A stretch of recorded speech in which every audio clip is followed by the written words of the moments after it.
DNA भनेर धेरैजनाले नबुझ्नु पनि सक्नुहुन्छ होइन। तर कस्तो के हुन्छ त भन्दाखेरि जस्तै हामीले हेर्दाखेरि शरीर भनेर देखाएको छौँ होइन, तर हाम्रो शरीर पनि के हुन्छ त भन्दाखेरि एकदमै सानो सानो कोशिकाहरूले बनेको हुन्छ र त्यो प्रत्येक कोशिकाभित्र हाम्रो शरीर कस्तो बनाउने होइन, उचाइ कत्रो बनाउने, फेसको आकार कस्तो बनाउने, हाम्रो कपालको कलर कस्तो गराउने भन्नको लागि चाहिँ त्यहाँ सर्टेन क्रोमोजोमहरू हुन्छ।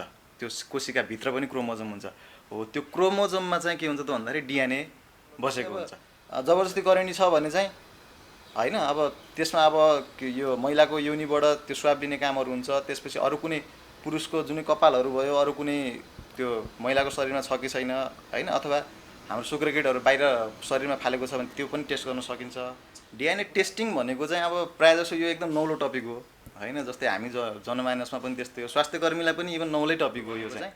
जनमानसले बुझिराख्ने कुरो भनेको चाहिँ किन गरिन्छ डिएनए टेस्टिङ भन्दाखेरि यो छोरा यो बाउको हो कि होइन भन्ने हिसाबले मात्रै बुझिरहेछौँ, तर त्यति मात्रै होइन डिएनए टेस्टिङ भनेको होइन।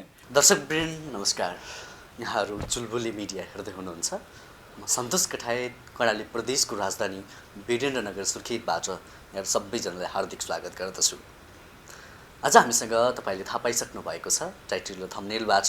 आज हामीसँग हुनुहुन्छ प्रदेश अस्पताल कालागाउँ सुर्खेतमा कार्यरत एमबिबिएस डाक्टर सागर ढकाल हुनुहुन्छ। उहाँसँग आज हामी विशेष गरी डिएनएको सन्दर्भमा रहेर विशेष कुराकानी गर्नेछौँ। डिएनएको कौतूहलता, डिएनए परीक्षण कसरी गर्ने, डिएनए परीक्षण गर्दाका प्रावधानहरू के रहेका छन् भन्ने सन्दर्भमा विशेष कुराकानी गर्नेछौँ। भिडियो एकदमै युजफुल हुनेछ। भिडियोलाई अन्तिमसम्म हेर्नुहोला र हाम्रो हौसलाको लागि र सँगै डाक्टर साहबको हौसलाको लागि यहाँहरूको लाइक, यहाँहरूको कमेन्ट र यहाँहरूको सेयर, सब्सक्राइबको अपेक्षा गरेका छौँ। डाक्टर साहब नमस्ते, कार्यक्रममा स्वागत छ। हजुर धन्यवाद, नमस्कार। आराम हुनुहुन्छ? एकदम ठिक छु म। निरन्तर समाजसेवामा खटिरहनु भएको छ। हजुर, कोरोनाको कहरमा पनि है सर? कोरोनाको कहरमा खटिनै पर्यो, स्वास्थ्य कर्मी भएर उ गर्नु भएन होइन। एकदम सर। र आज हामी विशेष गरी डिएनएको विषयमा बढी केन्द्रित भएर कुरा गर्छौँ। सर खासमा यो डिएनए भनेको के हो, यसको विषयमा बेसिक कन्सेप्टबाटै प्रश्न बनाइदिनुहोस् न है। ठिकै छ। अब डिएनए भन्दाखेरि अब डिएनए भनेर धेरैजनाले नबुझ्नु पनि सक्नुहुन्छ होइन। तर कस्तो के हुन्छ त भन्दाखेरि जस्तै हामीले हेर्दाखेरि शरीर भनेर देखाएको छौँ होइन, तर हाम्रो शरीर पनि के हुन्छ त भन्दाखेरि एकदमै सानो सानो कोशिकाहरूले बनेको हुन्छ र त्यो प्रत्येक कोशिकाभित्र हाम्रो शरीर कस्तो बनाउने होइन, उचाइ कत्रो बनाउने, फेसको आकार कस्तो बनाउने, हाम्रो कपालको कलर कस्तो गराउने भन्नको लागि चाहिँ त्यहाँ सर्टेन क्रोमोजोमहरू हुन्छ। त्यो कोशिकाभित्र पनि क्रोमोजोम हुन्छ। हो, त्यो क्रोमोजोममा चाहिँ के हुन्छ त भन्दाखेरि डिएनए बसेको हुन्छ। शरीरको कोशिकाभित्रको क्रोमोजोममा चाहिँ डिएनए बसेको हुन्छ र त्यो चाहिँ के हुन्छ त भन्दाखेरि हाम्रो शरीरमा भएको प्रत्येक सेलमा जति पनि कोशिकाहरू छ सबै कोशिकाहरूमा हुने क्रोमोजोमहरू त्यही नै हो। तर त्यसबाहेक अर्को कोशिका पनि हुन्छ। जस्तै हाम्रो महिलाको हो भने चाहिँ हाम्रो जुन अन्डा उत्पादन हुन्छ, त्यस्तै गरी पुरुषको हो भने शुक्रकीट हुन्छ। त्यसमा चाहिँ हाम्रो अन्य शरीरको कोशिकाभन्दा भिन्न किसिमको हुन्छ, जसमा चाहिँ हाम्रो अन्य कोशिकाहरूमा चाहिँ हाम्रो 46वटा क्रोमोजोम हुन्छ भने चाहिँ त्यसमा चाहिँ हाम्रो के हुन्छ ठ्याक्क आधा भएर चाहिँ 23वटा क्रोमोजोम हुन्छ। फरक त्यति मात्रै हो। तर डिएनए समग्रमा भन्नुपर्दाखेरि हाम्रो शरीर कोशिकाले जुन बनेको हुन्छ त्यो कोशिकाभित्र जुन क्रोमोजोम हुन्छ त्यसमा बसेको एउटा अङ्ग हो, जसले चाहिँ हाम्रो जेनेटिक मेकअप कस्तो बनाउने त, शरीरलाई कस्तो बनाउने भन्ने चिजलाई निर्धारण गर्छ। र त्यो चाहिँ कस्तो हुन्छ त भन्दाखेरि त्यो डिएनए पनि सर्टेन प्याटर्नमा बनेको हुन्छ र त्यो प्याटर्न चाहिँ मेरो प्याटर्न र हजुरको प्याटर्नमा फरक पर्छ। त्यही भएर जसरी फिङ्गरप्रिन्ट हुन्छ, मेरो फिङ्गरप्रिन्ट एउटा हुन्छ, हजुरको फिङ्गरप्रिन्ट अर्को हुन्छ होइन। जस्तै थम्बप्रिन्ट हामीले गर्छौँ नि कतै कतै, गर्दाखेरि मेरो थम्बप्रिन्ट लगाएको उसमा मेरो मोबाइलको थम्बप्रिन्ट हजुरले खोल्न त सक्नुहुन्न नि। हो, त्यस्तै गरी डिएनएको पनि त्यो प्याटर्न जुन हुन्छ त्यो चाहिँ मेरो आफ्नो हुन्छ र हजुरको आफ्नै हुन्छ। त्यो फरक चिज हुन्छ त्यसमा चाहिँ। जस्तै प्रत्येक व्यक्तिमा फरक फरक हुन्छ भन्नुभयो। कतिपय हाम्रो पब्लिकको कस्तो एक्सपेक्टेसन छ भन्दाखेरि जस्तै म हजुरको छोरा भएँ, आफ्नै छोरा, एउटै रगत हो नि, तर हाम्रो डिएनए सेम हुन्छ भन्ने पनि पब्लिकको एक्सपेक्टेसन छ। यो विशुद्ध रूपमा फरक हुन्छ है सर? नै, त्यो यस्तो हुन्छ। अब छोराहरू जुन के अरे यो बाआमाबाट हुने जुन सन्तान हुन्छ, अब त्यो सन्तानमा चाहिँ क्रोमोजोम कहाँबाट आउँछ त भन्नेमा फरक पऱ्यो कि। क्रोमोजोम आउने भनेको त आधा क्रोमोजोम बाबाबाट आउँछ, आधा क्रोमोजोम चाहिँ के हुन्छ त भन्दाखेरि आमाबाट आएको हुन्छ।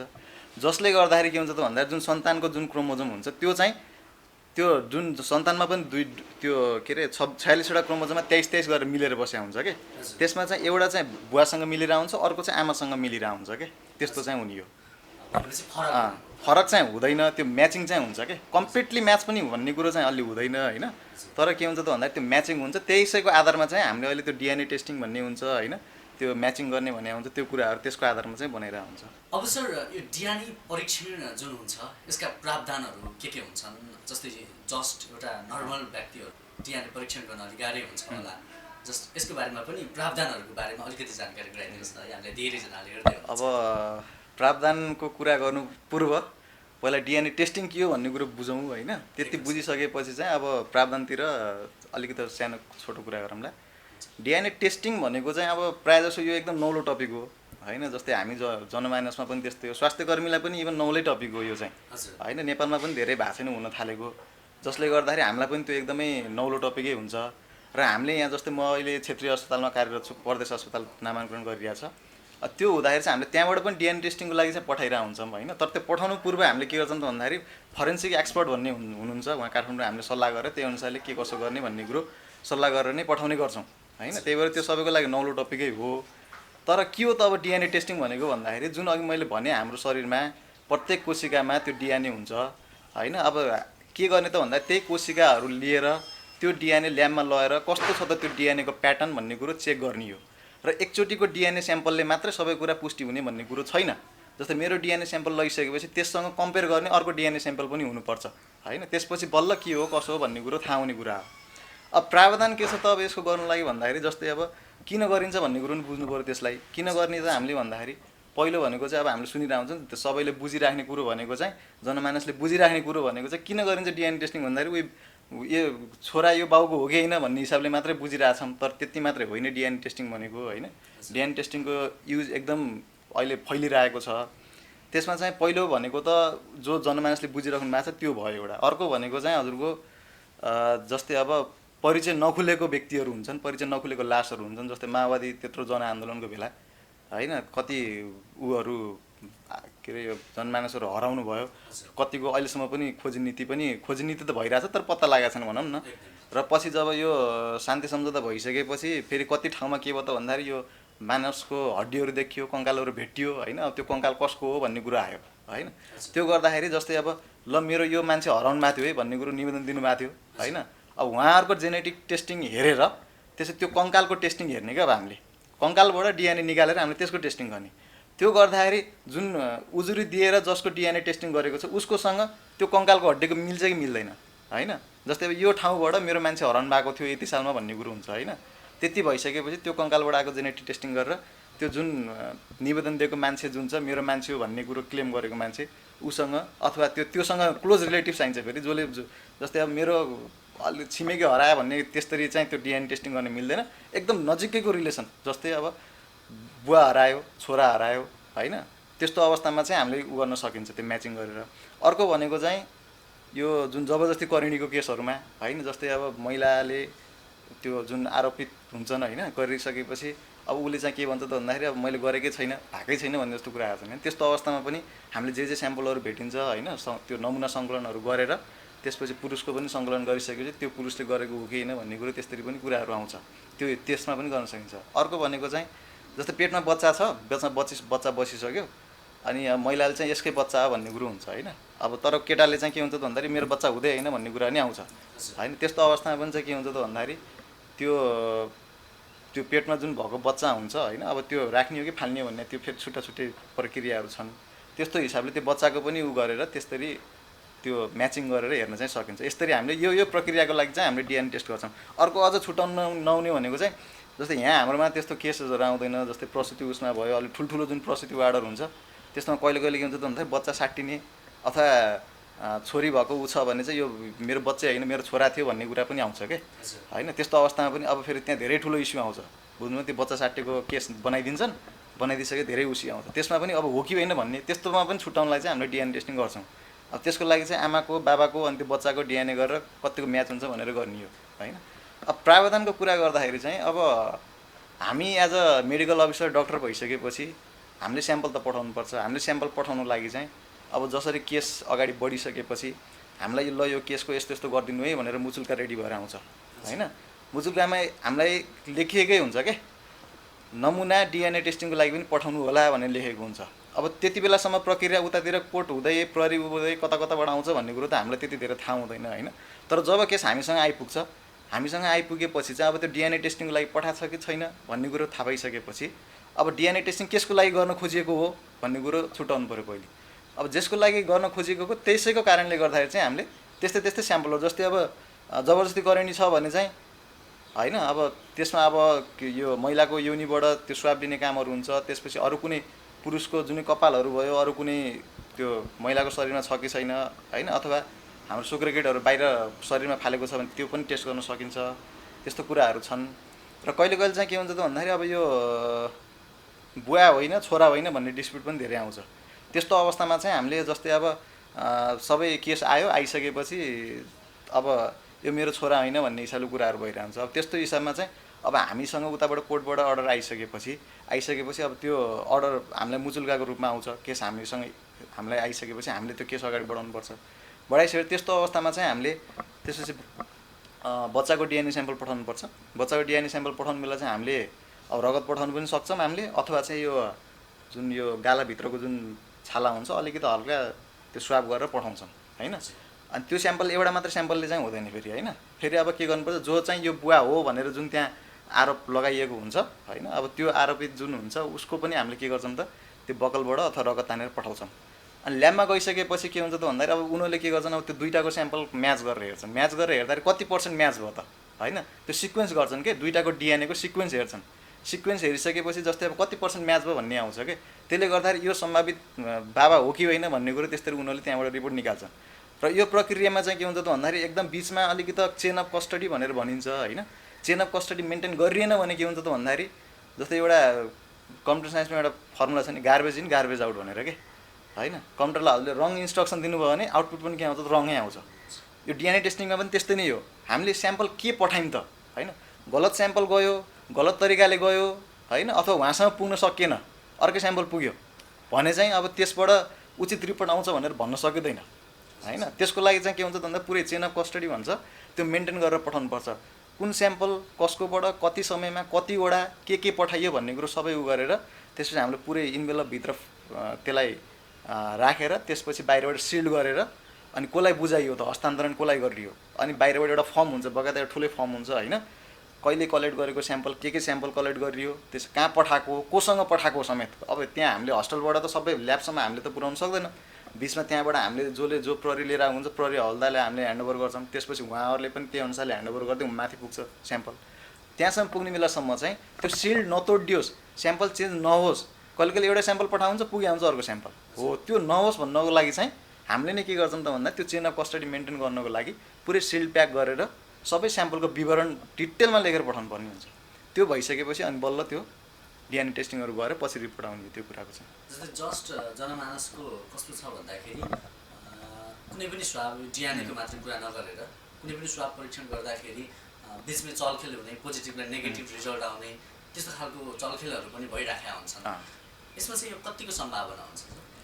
अब यो चलखेल कतिको हुन्छ भन्नेमा त अब हामीलाई भन्दा अब त्यो अरूको कुराको विषय कुरा भयो होइन। तर हाम्रो तर्फबाट पनि के हुन्छ त भन्दा चलखेल मात्रै नभएर कहिले कहिले स्याम्पल कलेक्सनमा पनि इरर हुन्छ होइन। स्याम्पल पुग्नुपर्ने स्याम्पल नपुग्या हुनसक्छ। त्यही भएर डिएनए टेस्टिङलाई के भन्छ त भन्दाखेरि यही नै सबै कुरा हो भनेर भन्न चाहिँ सकिँदैन। डिएनए टेस्टिङ भनेको चाहिँ हाम्रो के छ त भन्दाखेरि कुनै इन्भेस्टिगेसन भइरहेछ भने त्यसलाई आधार बनाउने एउटा माध्यम चाहिँ हो होइन। तर यो नै सबैभन्दा ठुलो कुरो, अरू कुराको मतलब नगरौँ भनेर अरू कुराहरूको मतलब नगर्ने हो भने चाहिँ त्यो केस मिस्ड हुनसक्छ होइन। त्यो धेरै सम्भावना छ। किन हुन्छ त एउटा इक्जाम्पल दिन्छु हजुरलाई मैले। जस्तै एउटा कुनै जबरजस्ती करेन्टीको हामीले केस गर्दैछ होइन, भर्खरै लिएर आएको छ केस। अब आइसकेपछि हामीले स्याम्पल कलेक्ट गर्न थाल्यौँ। गर्दाखेरि जस्तै सबै कपडाहरू निकालेर चेक गर्दाखेरि अब बाहिर अब टुक्रेको कपालहरू भेटियो होइन। अब त्यो टुक्रेको कपालहरू भेटिसकेपछि हामीले के गर्छौँ त्यो स्याम्पल निकालेर अनि केटाको पनि स्याम्पल निकालेर पठाउँछौँ। त्यो केटाको हो कि होइन जसले उसले आरोपित गरेको छ भनेर पठाउँछौँ। ल्याबमा के भइदिन्छ त भन्दाखेरि कहिले कहिले त्यो केटासँग मिल्दिन्न होइन। नमिल्दिसकेपछि के हुन्छ त यो केटाले गरेकै होइन भन्न त सकिँदैन। कहिले कहिले के भइदिन्छ त भन्दाखेरि जुन स्याम्पल कलेक्ट गर्ने बेला हाम्रै कपाल खसिरहेको हुन्छ क्या होइन। अनि स्याम्पल हामीले लिन्छौँ, स्वाब लिन्छौँ, लिइसकेपछि कहिले कहिले स्वाब लिएर अरू जुन स्वास्थ्यकर्मीहरू पनि हुन्छ उहाँले पनि कहिले कहिले हाँच्छु गरिदिएर त्यो थुक त्यहाँ परिरहेको हुन्छ होइन। स्याम्पल गलत भयो अब बुझ्नु नि हो त्यो नहोस् भन्नको लागि चाहिँ फुल प्रिकसनका साथ स्याम्पल कलेक्ट नमुना सङ्कलन गर्ने बेला एकदमै ध्यान पुर्याउनु पर्ने हुन्छ ताकि त्यो जुन हामीले पठाउनु पर्ने स्याम्पल कन्टामिनेसन नहोस् होइन अरू नमुनासँग चाहिँ के भन्छ कन्टामिनेट नहोस् त्यसको लागि चाहिँ हामीले पुरै राम्रोसँग मास्क लगाउने कपालमा पनि त्यो क्याप लगाउनु पर्छ होइन ताकि हाम्रै कपाल हाम्रै यो जुन खोक्दाखेरि अथवा हाँच्यु गर्दाखेरि हाम्रै यो स्याम्पलहरू नजाओस् भन्ने हिसाबले त्यो चाहिँ सचेतना अपनाउनु पर्छ धेरै जसो प्रायः जसो के हुन्छ त भन्दाखेरि अब हामीले स्याम्पल कलेक्ट गर्ने बेला त्यो सावधानीहरू धेरैमा अप्नाएको देखिँदैन के त्यस्तो हुन्छ तर अहिले चाहिँ के हुन्छ त त्यो त्यही अनुसारको नलेज बढ्दैछ त्यही अनुसार ट्रेनिङ दिइरहेछ जताततै होइन जसले गर्दा अहिले चाहिँ फेरि एकदम राम्रो हुँदैछ त्यो फेरि डिएनए टेस्टिङको उयोहरू चाहिँ होइन अब यो त भयो हाम्रो यो स्याम्पल कलेक्सनको बेलाको हुने इररहरू जुन हामीले धेरै मिनिमाइज गर्छौँ होइन सकभर हामीले मिनिमाइज गरिरहेको हुन्छौँ